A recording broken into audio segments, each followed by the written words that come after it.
Burung perikik atau yang dikenal juga sebagai burung pipit adalah salah satu jenis burung kecil yang sering ditemui di berbagai wilayah, termasuk di Indonesia. Burung ini memiliki tubuh yang mungil dengan bulu berwarna coklat keabu-abuan dan bagian perut yang lebih terang.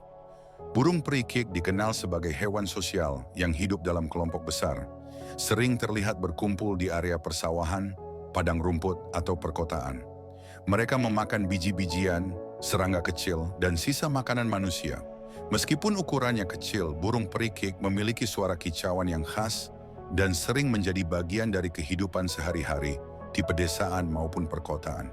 Keberadaannya juga sering dikaitkan dengan simbol keramahan dan kedamaian.